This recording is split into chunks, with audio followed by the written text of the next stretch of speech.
جس موضوع کے متعلق میں آج آپ بزرگان کی عزیزان کی خدمت میں عرض کرنا چاہتا ہوں وہ ہے نماز جنازہ۔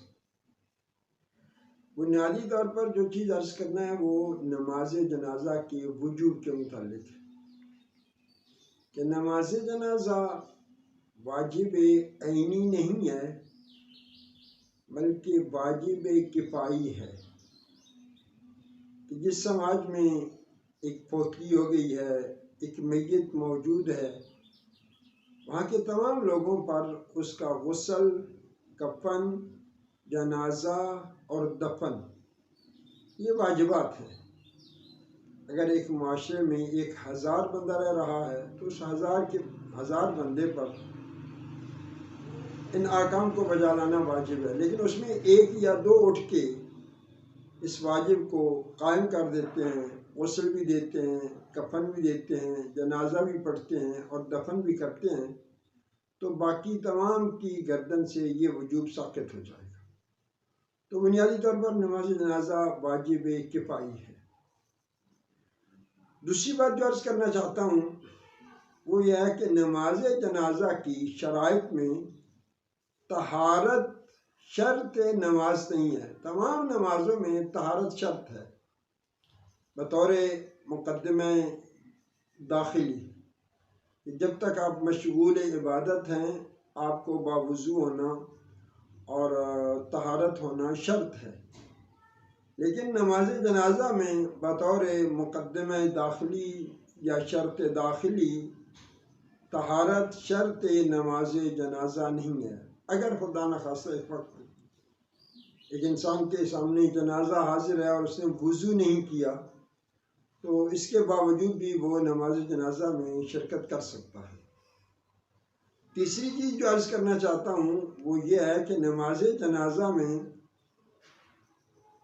رکوع، سجدہ اور دیگر احکام جو نماز پنجگانہ میں جن کو ملوث خاطر رکھا جاتا ہے یا بجا لایا جاتا ہے وہ شرط نہیں ہے۔ البتہ نماز جنازہ میں روب قبلہ ہونا شرط ہے، لیکن دیگر شرائط آیا نماز جنازہ نماز ہے۔ اگر ہم نماز کی تعریف کریں کہ اول حد تکبیر و آخر حد تسلیم، کہ جس کے آغاز میں تکبیرۃ الاحرام ہو اور آخر میں السلام علیکم ورحمۃ اللہ وبرکاتہ ہو، تو اس صورت میں تو نماز جنازہ میں اول تکبیر تو ہے لیکن آخر میں چونکہ تسلیم نہیں ہے، لذا لا یطلق علیہ صلاۃ الجنازہ، لا یطلق علیہ صلاۃ، اس پر پھر صلاۃ کا اطلاق نہیں ہوگا۔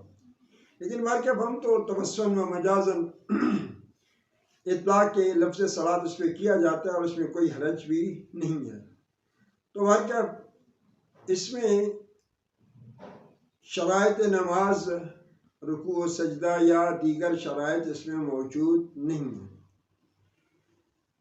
مزید جو چیز عرض کرنا چاہتے ہیں وہ یہ ہے کہ نماز جنازہ جب واجب کفائی ہے تو فرادہ بھی انجام دیا جا سکتا ہے اس کو اور باجماعت بھی انجام دیا جا سکتا ہے۔ اگر فرادہ انجام دیں تو ظاہر ہے جو اقامہ نماز کرنے والا شخص ہے وہ اس کی 5 تکبیروں میں 4 دعائیں ہیں، یعنی ہر دعا 2 تکبیروں کے درمیان ہے۔ تکبیرۃ الاحرام، اس کے بعد ایک دعا ہے، ظاہراً اس دعا میں شہادتین کو ذکر کرنا ہے، پھر تکبیر ہے اور اس کے بعد صلوات اور درود ہے محمد و آل محمد علیہ السلام، ان نفوس قدسیہ اور ارواح قدسیہ پر درود و سلام ہے، پھر تکبیر ہے، وہ تیسری تکبیر ہو جائے گی۔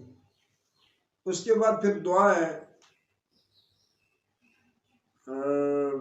دعائے مغفرت ہے، اللہم اغفر للمؤمنین والمؤمنات، کہ مومنین کی مغفرت کے لیے اجتماعی طور پر دعا ہے، پھر تکبیر آ جائے گی اور اس کے بعد آخری دعا ہے اس میت کے لیے جو نماز جنازہ میں مصلی کے سامنے پڑا ہے، تو وہ چوتھی دعا پڑھے گا کہ اللہم ان ھذا عبدک وابن امتک وابن عبدک الی آخر، اور اس کے بعد آخری تکبیر ہے۔ تو 5 تکبیریں ہو جائیں گی اور 4 دعائیں ہو جائیں گی۔ اب میں اس کو جو معروف پڑھا جاتا ہے اس کو آپ کی خدمت میں بطور تذکر عرض بھی کیے دیتا ہوں کہ ہم نے تکبیرۃ الاحرام کرنا ہے، نیت کرنا ہے کہ 5 تکبیر نماز جنازہ اس حاضر میت کی واجب قربتاً اللہ، اور پھر ہم نے نماز کو تکبیرۃ الاحرام کہنا ہے۔ تکبیرۃ الاحرام کیا ہے کہ بسم اللہ الرحمن الرحیم، اشہد ان لا الہ الا اللہ وحدہ لا شریک لہ واشہد ان محمدا عبدہ ورسولہ ارسلہ بالحق بشیرا ونذیرا بین یدی الساعہ۔ اللہ اکبر۔ اللہم صل علی محمد وآل محمد وبارک علی محمد وآل محمد وسلم علی محمد وآل محمد ورحم محمدا وآل محمد كأفضل ما صليت وسلمت وباركت وترحمت على إبراهيم وآل إبراهيم إنك حميد مجيد، وصل على جميع الأنبياء والمرسلين والشهداء والصديقين وجميع عباد الله الصالحين۔ الله أكبر۔ اللهم اغفر للمؤمنين والمؤمنات والمسلمين والمسلمات الأحياء منهم والأموات، تابع اللهم بيننا وبينهم بالخيرات إنك مجيب الدعوات وإنك على كل شيء قدير۔ الله أكبر۔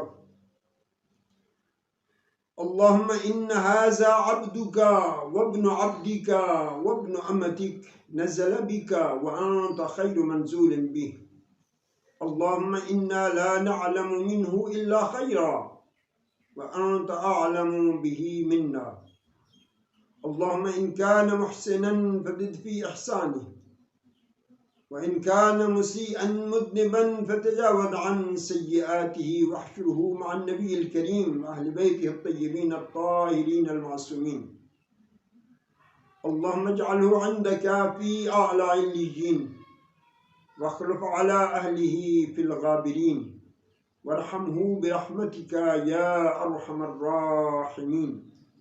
اور اگر نماز جنازہ خاتون کا ہو، میت خاتون ہو، تو اس صورت میں جتنی بھی مذکر کی ضمیریں ہیں ان کی جگہ پر ضمیر مؤنث آ جائے گی۔ مثلا اللہم ان هذه امتک وابنۃ عبدک وابنۃ امتک نزلت بک وانت خیر منزول به، اللہم انا لا نعلم منها الا خیرا وانت اعلم بها منا، اللهم إن كانت محسنة فزد في إحسانها وإن كانت مسيئة مذنبة فتجاوز عن سيئاتها واحشرها مع النبي الكريم وأهل بيته الطيبين الطاهرين المعصومين الميامين، اللهم اجعلها عندك في أعلى عليين واخلف على أهلها في الغابرين وارحمها برحمتک یا ارحم الراحمین۔ اور پھر آخر میں آخری تکبیر ہے اللہ اکبر۔ اس کے بعد اگر کوئی دعا کرنا چاہے تو دعا کی جا سکتی ہے، میت کے لیے بھی، جمیع مومنین کے لیے بھی، لیکن جنازہ کی حدود سے معروف جنازہ بین الشیعہ بین التشیع وہ 4 دعاؤں کے ساتھ اور 5 تکبیرات کے ساتھ یہی ہے۔ اس میں توقیفی نہیں ہے، یہ میں جو عرض کرنا چاہتا ہوں کہ یہ نماز جنازہ توقیفی نہیں ہے۔ اگر اس میں کوئی مزید اضافہ کرنا چاہے دعاؤں میں یا شہادتین میں تو جنازہ میں کوئی معنی بظاہر نہیں ہے۔ پروردگار متعال تمام مرحومین کی مغفرت فرمائے۔ وصلی اللہ علی خیر خلقہ محمد وآلہ الطاہرین۔ السلام علیکم ورحمۃ اللہ وبرکاتہ۔